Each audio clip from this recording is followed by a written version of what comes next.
Right, this is a wall, there's moss growing on it.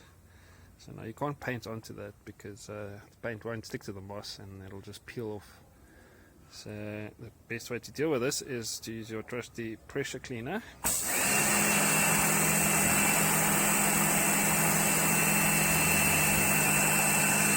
And wash it off. And in the process, if you look close up there, you can see it also takes off. Probably the previous time this was painted, it wasn't cleaned. They painted over the old moss, and now this paint is just flying off the wall. So yeah, it's always a good idea to clean your walls before you paint them.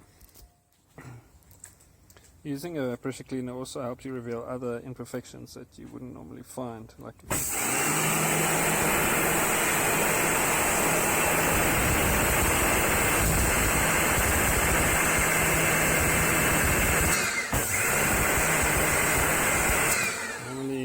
that would just be painted over, but now we can see it's coming off, so it needs to be